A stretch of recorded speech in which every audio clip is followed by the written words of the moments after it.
Yo, selamat datang di Freaks Channel. Kali ini Mimin akan kembali membahas Webtoon Tower of God pada chapter terbaru, chapter 545. Oke, langsung saja. Pertama, seperti biasa, pada chapter sebelumnya kita hanya diperlihatkan Bam dan kelompok Fug yang berusaha untuk kabur dari Traumerai ke dalam kapal teleportasi.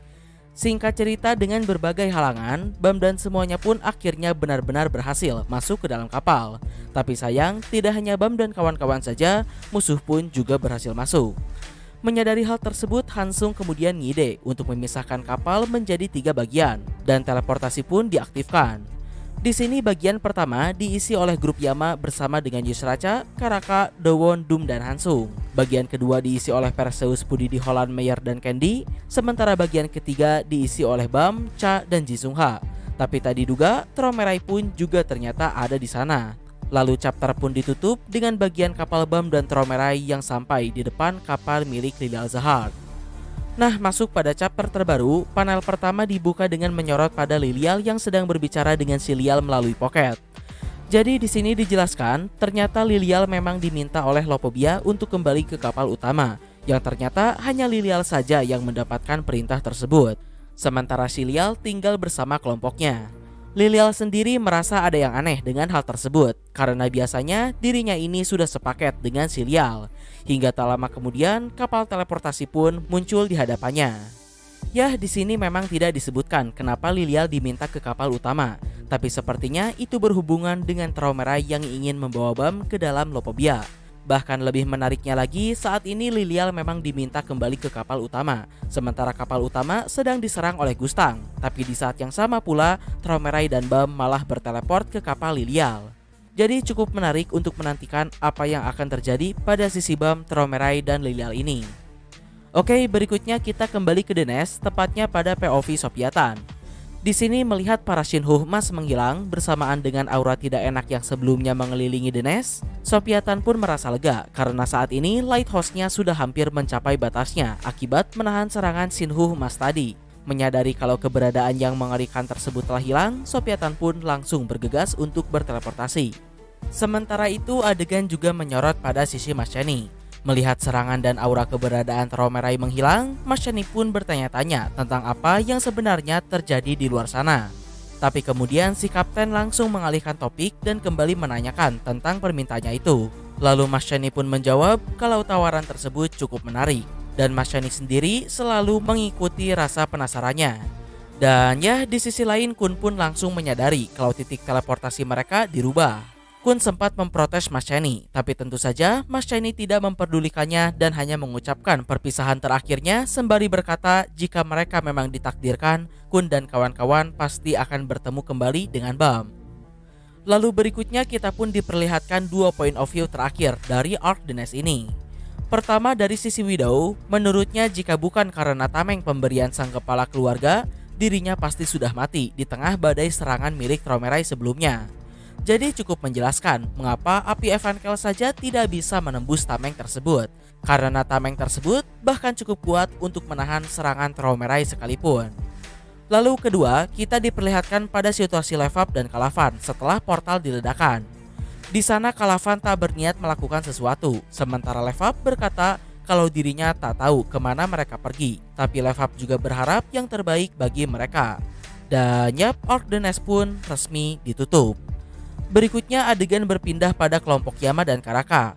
Di sini mereka pun berhasil selamat dan berteleport ke suatu tempat yang tak diketahui. Di sisi lain, sementara kelompok Yama berteleport ke antah berantah, kelompok Perseus yang juga selamat malah kena sial karena bagian kapal yang dinaiki oleh Perseus ini berteleport tepat ke hadapan kapal utama dari keluarga Pobidau. Sekaligus ini juga perdana kita diperlihatkan bentuk penuh dari kapal utama milik keluarga Pobidau yang bernama Ark of Knowledge. Sebagai salah satu dari 10 keluarga agung, kapal milik keluarga Pobidau ini juga tidak kalah megah dari kapal utama milik keluarga Lopobia. Lalu terlepas dari itu, berikutnya adegan pun berpindah pada Gustang.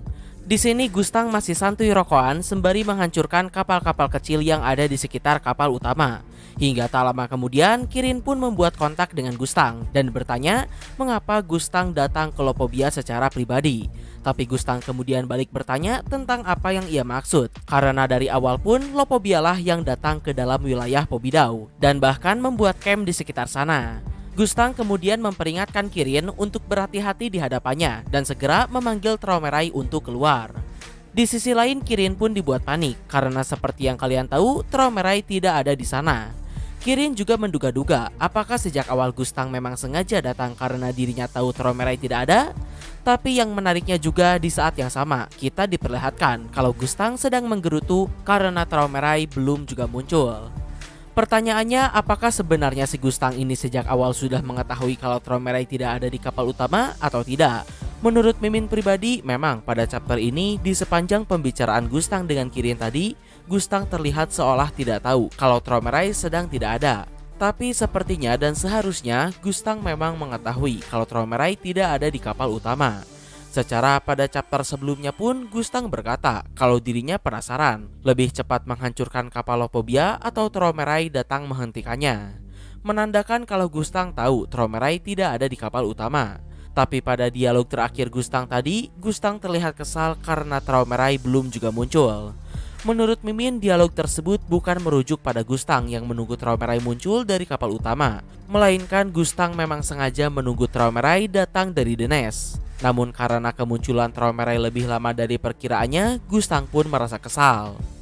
Nah, jika asumsi Mimin benar, untuk saat ini rasanya sudah jelas jika semuanya berjalan lancar, Gustang memang berniat untuk bertemu dengan Teromerai. Tapi sebenarnya, apa yang akan dilakukan Gustang jika mereka sampai bertemu? Apakah Gustang hanya akan berbicara baik-baik dengan Teromerai atau Gustang akan bertempur dengan Teromerai? Meskipun Lopobia loyal pada Zahard, seharusnya jika Teromerai masih waras dan walaupun Teromerai bisa menghadapi Gustang sekalipun, pertarungan tersebut akan berdampak besar pada Menara dan khususnya pada keluarga mereka sendiri. Yah, tapi terlepas dari itu, apa niat Gustang sebenarnya? Tak lama kemudian, di hadapan Gustang, sebuah kapal teleportasi muncul yang tentu saja bukan Teromerai, melainkan Kun dan kawan-kawan.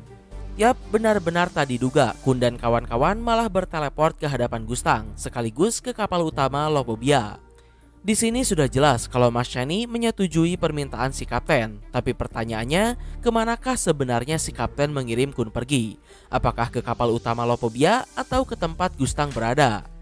Pertama, jika si kapten memang sengaja mengirim Kun ke kapal utama Lopobia, jujur Mimin tak mengerti apa sebenarnya niat si kapten ini. Karena sepertinya si kapten pun tidak ada di pihak Lopobia. Tapi jika harus dicari alasannya, mungkin tujuan si kapten mengirim Kun dan kawan-kawan ke kapal utama Lopobia yang merupakan teman-teman BAM si regular itu untuk dijadikan sandera. Dengan kata lain, si kapten secara anonim sengaja memberikan alat pada Lopobia untuk mengendalikan BAM. Yang mana jika memang seperti itu pun bukan berarti si kapten pro pada Zahard atau Lopobia. Bisa saja itu juga merupakan salah satu langkah dari rencana besarnya sebagai seseorang yang bekerja di belakang layar. Lalu yang kedua, jika titik teleportasi yang diberikan oleh si kapten ini adalah tempat Gustang berada, dalam tujuan apa si kapten memindahkan teman-teman BAM ke tempat orang setingkat Gustang? Tapi lagi, jika harus dicari alasannya, mungkin saja Gustang memang memerintahkan si kapten untuk mengirim rekan BAM siapapun itu ke hadapannya agar Gustang bisa menyelamatkannya dalam rangka untuk mendapatkan kepercayaan dari BAM.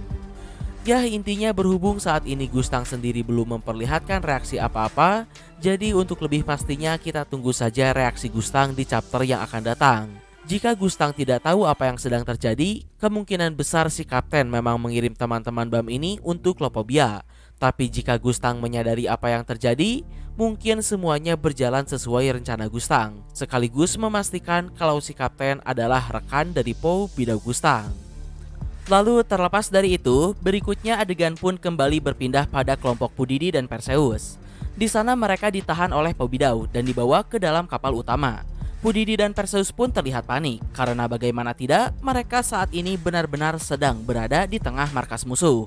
Sebenarnya sebagai sesama keluarga agung, hubungan mereka ini harusnya baik-baik saja. Tapi seperti yang kalian tahu, keluarga Lopobia sudah mendeklarasikan perang dengan keluarga Pobidau. Saat ini sendiri sepertinya orang-orang Pobidau masih belum mengetahui kalau orang-orang tak dikenal ini adalah Lopobia. Bahkan Pudidi saja menyuruh rekan-rekannya untuk menyembunyikan identitasnya sebagai anggota Lopobia, khususnya posisi mereka yang merupakan petinggi di sana. Sampai akhirnya salah seorang yang sepertinya merupakan petinggi dari Pobidau muncul dan membacakan sebuah buku dengan kalimat-kalimat rumit. Ya, kurang lebih ini mas stylenya orang-orang Pobidau lah ya. Karena seperti yang kalian tahu, keluarga Pobidau ini memang dikenal sebagai orang-orang yang intelek dan elit. Lalu berikutnya, chapter pun ditutup dengan hal yang super luar biasa.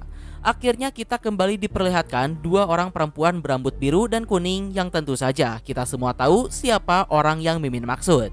Perempuan berambut biru adalah Yuraha, sementara perempuan berambut kuning adalah karakter yang paling dibenci seantero jaga Tower of God yang Mimin sendiri tidak terlalu membenci si kuning bintik ini. Karena dari semua tindak tanduknya, meskipun memang menyebalkan, di mana dirinya hadir, development karakter Bam pun juga selalu meningkat, begitu juga dengan alur cerita yang ada. Secara perempuan ini sendiri merupakan salah satu dari 3 protagonis utama TOG selain Bam dan Wangnan, yaitu siapa lagi kalau bukan Rahel.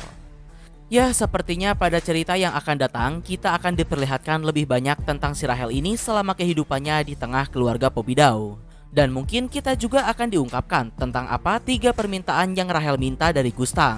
Lalu tidak hanya itu, berhubung saat ini Kun malah berteleport ke hadapan Gustang, jika Gustang benar-benar menyelamatkan mereka dan membawanya ke dalam Pobidau, Mimin cukup menantikan apa yang akan terjadi ketika Kun dan Rahel bertemu kembali.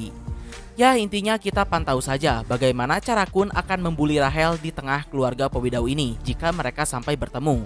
Karena seperti yang kalian tahu, di mana ada Rahel dan Kun di tempat yang sama, Kun pasti akan selalu membuli Rahel. Oke, terakhir pembahasan dari Mimin. Saat ini kita sudah diperlihatkan nasib dari 3 bagian kapal yang berteleportasi. Kelompok Traumerai dan Bam berpindah ke kapal Lilial Zahart yang sedang menuju ke kapal utama Lopobia. Kelompok Yama dan Karaka berpindah ke Antah Berantah, sementara Perseus dan Pudidi kena bala karena mereka malah berteleport ke hadapan kapal utama Pobidau. Tak diketahui apakah teleportasi mereka ini terjadi secara random atau ada campur tangan seseorang dalam prosesnya. Tapi masih terkait dengan itu, hal lain yang perlu digarisbawahi di sini, kita juga belum diberitahu sebenarnya lokasi mereka ada di lantai berapa. Untuk sekarang merujuk pada perkataan Gustang, sepertinya kapal utama Lopobia dan Pobidau ada di lantai yang sama. Ada di lantai berapa masih tidak diketahui. Sementara untuk The Nest sendiri ada di lantai 50. Sedikit reminder buat kalian, luas lantai di setiap menara ini jika dibandingkan dengan dunia nyata adalah seluas benua Amerika.